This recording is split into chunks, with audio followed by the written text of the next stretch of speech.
Cancer patients ఎక్కువగా పెరుగుతున్నారు ఈ మధ్య కాలంలో అంటున్నారు. సో భారతదేశంలో ఆ నెంబర్ ఎక్కువగానే పెరుగుతోంది ప్రతి సంవత్సరం అని. నిజానికి నంబర్స్ చూస్తుంటే చాలా భయంకరంగా ఉన్నాయి. 2010లో 9,79,000 కేసులు నమోదైతే 2024కి వచ్చేసరికి 14,96,000 కేసులు నమోదయ్యాయి. ఆల్మోస్ట్ 50% గ్రోత్ పెరిగింది. అండ్ అంతేకాదు అందులో 9 లక్షల మంది చచ్చిపోతున్నారు. సో ఆల్మోస్ట్ 60% డెత్స్ ఉన్నాయి.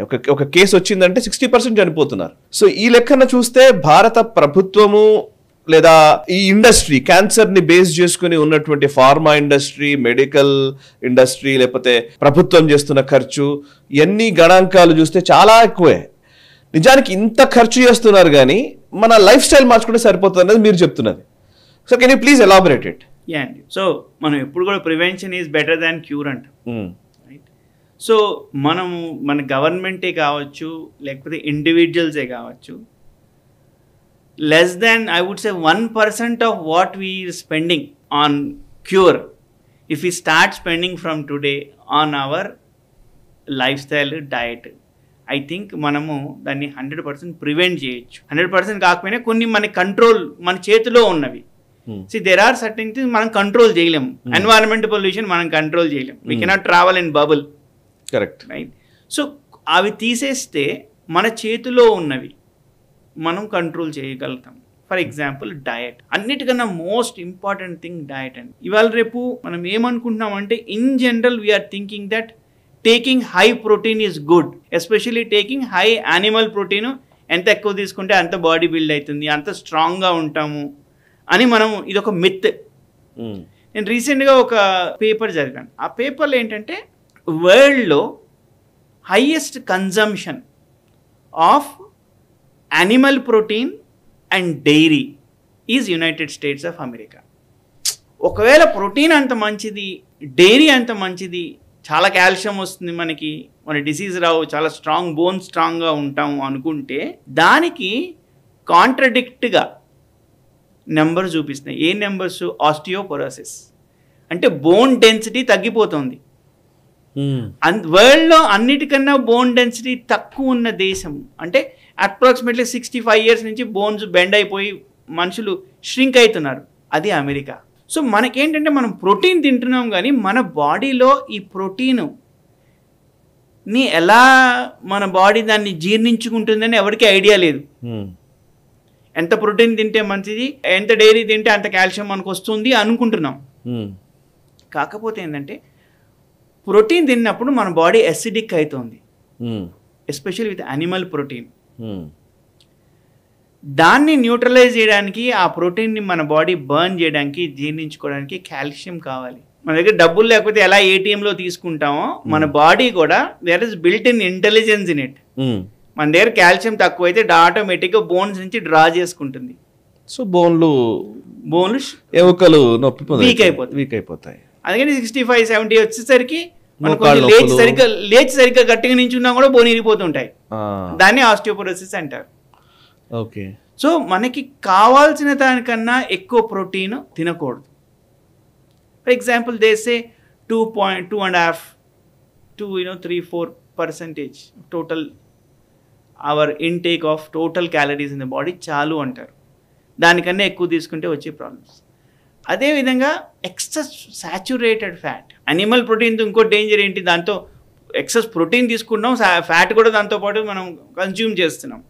దానివల్ల మన సెడెంటరీ లైఫ్ రాంగ్ టైమింగ్స్లో తినడం వల్ల మనకి వీఆర్ ఆల్సో బికమింగ్ ఒబీస్. దానివల్ల వచ్చే క్రానిక్ డిసీజెస్.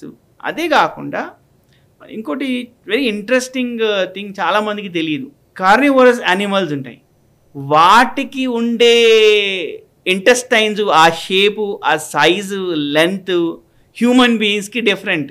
మన హ్యూమన్ బీయింగ్స్ ఇంటెస్టైన్స్ చాలా కర్వ్స్ ఉంటాయి, బెండ్స్ ఉంటాయి. సో దానివల్ల ఏమవుతుందంటే మనం ఎక్కువ యానిమల్ ప్రోటీన్ ఉంటే చాలాసేపు it has to stay in our intestines for hours to burn the animal protein. ఎంతసేపు ఎక్కువ ఉంటే అంతసేపు రాటన్ అవుతుంది లోపల. ఎంతసేపు ఎక్కువ ఉంటే అంతసేపు మన బాడీ డీహైడ్రేట్ అయిపోతుంది, because it tries to absorb all the water, liquids from the intestines, from the food which is stuck in the intestines. అదేవిధంగా ఇంటెస్టైన్స్ ఎక్కువసేపు ఉంటే డ్యామేజ్ అవ్వడానికి ఛాన్స్ ఉంటుంది. అదేవిధంగా ఎంతసేపు ఇంటెస్టైన్స్ ఉంటే, ఇప్పుడు మనం జెనెటికలీ మాడిఫైడ్ మీట్ తిన్నాం అనుకోండి, లేకపోతే ఎక్సెస్ గ్రోత్ హార్మోన్స్ ఇచ్చిన మీట్ తిన్నాం అనుకోండి, దాంట్లో కూడా టాక్సిన్స్. ఒక కోడి ఉందనుకోండి, మామూలుగా ఫ్రీ రేంజ్ అంటే బయట తిరుగుతోంది, అదేదో తింటోంది, అది మన మహా అయితే నెలకి 1 2 అయితే 3 గుడ్లు ఇస్తుంది, మామూలుగా 30 ఇస్తుంది. ఇప్పుడు ఒక జెనెటికలీ మోడిఫైడ్ అంటే ఏంటి, ఇంజెక్షన్లు అన్ని ఇస్తే ఆ కోడి ఏం చేస్తుంది, చాలా ఎక్కువ గుడ్లు ఇస్తుంది. కాకపోతే డిఫరెన్స్ ఏంటి, దాన్ని మనం తెలుగు నాటుకోడి అంటాం, దానికి బాయిలర్ కోడి. డిఫరెన్స్ ఏంటి, దీనికి మనము చాలా ఫాస్ట్గా గ్రో అవడానికి, ఎగ్స్ రావడానికి మనం ఇంజెక్షన్లు, కెమికల్స్ దానిలో పంపింగ్ చేస్తాం. ఆ కెమికల్స్ మనం ఇండైరెక్ట్గా బాడీ లోపలికి వెళ్ళిపోతున్నాయి. Because this is an animal protein, చాలాసేపు మన ఇంటెస్టైన్స్లో ఆ ఫుడ్ స్టక్ అయి ఉంటుంది. ఎంతసేపు ఉంటే అంతసేపు మన బ్లడ్లోకి ఈ టాక్సిన్స్ వెళ్ళిపోతాయి. Some of these toxins are also carcinogenic, అంటే క్యాన్సర్ కాజ్ చేసే టాక్సిన్స్ కూడా ఉంటాయి దాంట్లో. ఓకే. అవి ఎంతసేపు ఎక్కువ ఉంటే అంతసేపు మన బ్లడ్లోకి ఈ టాక్సిన్స్ అబ్జర్వ్ చేసుకోవడానికి మన బాడీ క్యాన్సర్ రావడానికి ఛాన్సెస్ ఎక్కువ. సో ఇవన్నీ ఆలోచించి మనం చేయాల్సింది ఏంటంటే, ఇంత ప్రోటీన్ అవసరం, మనకి ఎంత ప్రోటీన్ అవసరమో అంతే తినాలి. ఫర్ ఇన్స్టెన్స్ ఇంకోటి కూడా చదివాను నేను, జపాన్లో హై ఫైబరు, లో ఫ్యాటు, లో ప్రోటీన్ డైట్ తిన్న వాళ్ళకి బ్రెస్ట్ క్యాన్సర్ తక్కువ వచ్చింది. Some of the same people from Japan who migrated to United States started changing their diet habits. Okay. సడన్గా ఆ పాపులేషన్లో బ్రెస్ట్ క్యాన్సర్ పెరిగింది, ఓకే, ఒబిసిటీ పెరిగింది. సో మనం తెలుసుకోవాల్సింది ఏంటంటే, statistically it is proving that మనము లో fibre, high fat, high protein, high sugar diet తీసుకుంటే వన్ ఆఫ్ ది క్యాన్సర్స్ రావడానికి ఛాన్సెస్ చాలా ఎక్కువ. సో ఫైబర్ ఎక్కువ ఉండాలి, ప్రోటీన్, ఫ్యాట్, షుగర్స్ తక్కువ ఉండాలి. సింపుల్. సో ఫైబర్ అంటే ఏవి, ఫైబర్ ఫుడ్స్ ఏవి కొంచెం ఒకసారి చెప్తారా? I can give you some examples of where we can get more fibre. For instance blueberries, Brussels sprouts, ఓక్ ఫ్లేట్స్, పంకిన్, క్యారెట్స్, దంపుడు బియ్యం అంటారు, దంపుడు బియ్యం, రైట్. అదేవిధంగా లెట్యూస్, క్యూకుంబర్, వీటన్నిటిలో కూడా ఫైబర్ ఉంది. సో మనం ఈ ఏవైతే ఫైబర్ ఎక్కువ ఉన్న పదార్థం, ఇవాళ రేపు మనకి ఇంటర్నెట్ ఉంది, ఏఐ ఉంది, ఎక్కడ సెర్చ్ చేసినా కూడా show me all the fibre vegetables అంటే పెద్ద లిస్ట్ ఇచ్చేస్తుంది, రైట్. ఫ్రూట్స్ అండ్ వెజిటబుల్స్ అది తీసుకుంటే వాటిని మనం డైలీ మన రొటీన్లో కనుక యాడ్ చేసుకుంటే, ఇన్ జనరల్ ఏంటంటే అండి, అట్లీస్ట్ మనం 4 to 5 servings of fruits and vegetables తీసుకోవాలి రోజులో. ఇంకోటి దానికి సింపుల్ టెక్నిక్ కూడా ఉంది. గ్రిల్డ్ వెజిటబుల్స్ తీసుకుంటే మన రైస్ గ్రెయిన్స్ కన్నా ముందు తీసుకోవచ్చు. ఫ్రెష్ వెజిటబుల్స్ తీసుకుంటే సాలడ్ లాగా రైస్ తిన్నాక తింటే మనకి కంప్లీట్గా అది మన బాడీలోకి డైజెస్ట్ చేసుకోగలుగుతాం. దాంట్లో వచ్చే ఫైబర్ కానీ న్యూట్రియంట్ వాల్యూస్. క్యాన్సర్ మీరు ఫుడ్ గురించి చెప్పారు, లైఫ్ స్టైల్ చేంజెస్ ఏంటి? ఇప్పుడు స్ట్రెస్ ఈ మధ్యలో విపరీతంగా పెరిగింది అంటారు. ఆ స్ట్రెస్ ఎట్లా ఓవర్కమ్ కావాలి? స్ట్రెస్ వల్ల కూడా క్యాన్సర్ వస్తుందా? కేవలం స్ట్రెస్ వల్ల డైరెక్ట్ గా ఐ కెనాట్ సే స్ట్రెస్ వల్ల డైరెక్ట్ గా వస్తుంది, కాకపోతే ఇండైరెక్ట్ గా ఎలా వస్తుందో ఎక్స్ప్లెయిన్ చేస్తాను. చెప్పండి. ఎప్పుడైతే మనకి మోడర్న్ డే స్ట్రెస్ అంటే it can be due to work, it can be thousands of reasons ఉండొచ్చు.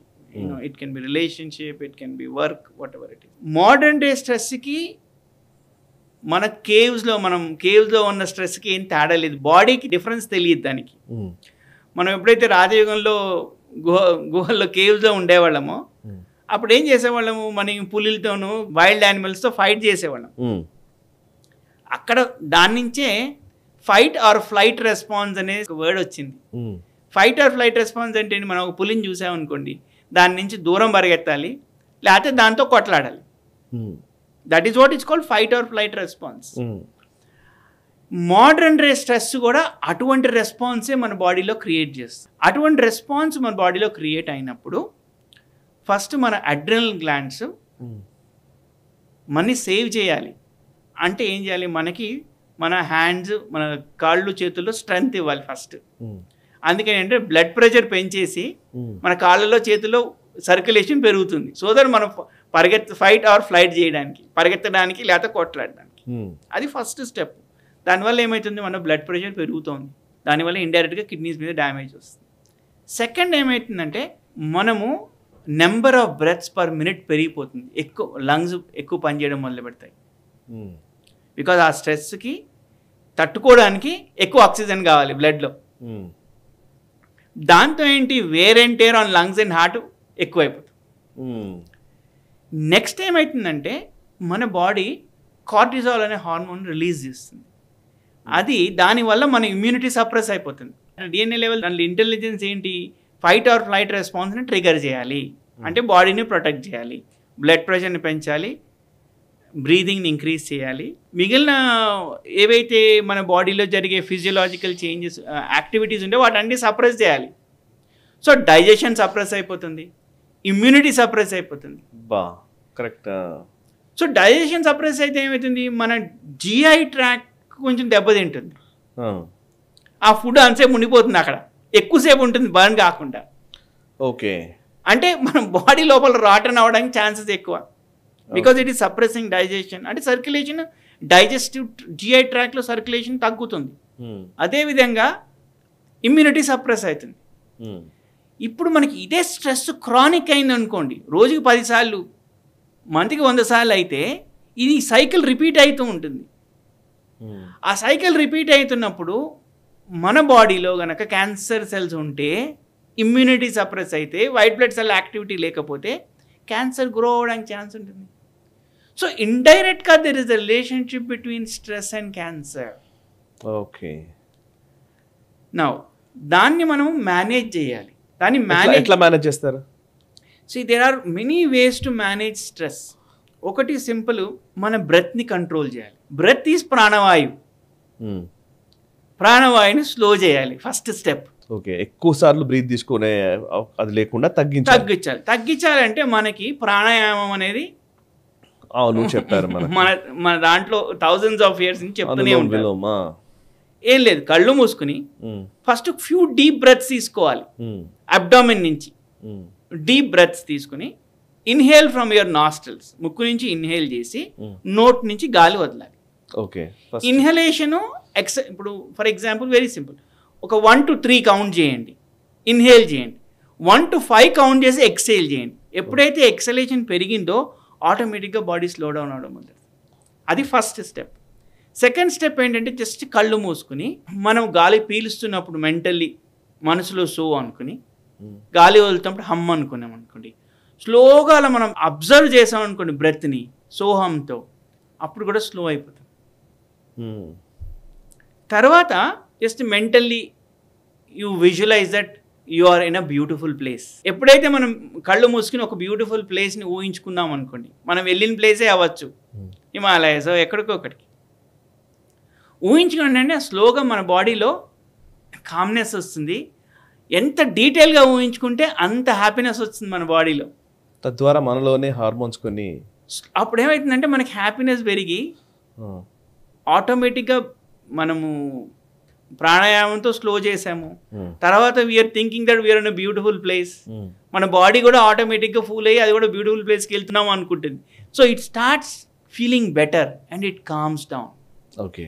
ఎవ్రీ టైం మనం స్ట్రెస్ఫుల్ సిచ్యువేషన్లో ఉన్నప్పుడు ఫ్యూ డీప్ బ్రెత్స్, ప్రాణాయామము, జస్ట్ కళ్ళు మూసుకుని ఒక బ్యూటిఫుల్ సెట్టింగ్ని, ఒక సన్సెట్టో సన్ రైజ్ ఊహించుకుని ఒక 5 నిమిషాలు అలా చేస్తే ఆటోమేటిక్గా స్లో డౌన్ అయిపోతుంది. ఈ వీడియో మీకు నచ్చినట్టయితే లైక్ చేయండి, 10 మందికి షేర్ చేయండి. అలాగే కామెంట్ల రూపంలో మీ అభిప్రాయాలను మాతో పంచుకోండి. Nationalist hub group of channels ను సబ్స్క్రైబ్ చేసుకుని తెలుగునాట జాతీయవాద జర్నలిజాన్ని ప్రోత్సహించండి. ఈ వీడియో కింద ఉన్న బెల్ ఐకాన్ పై క్లిక్ చేయడం మర్చిపోవద్దు.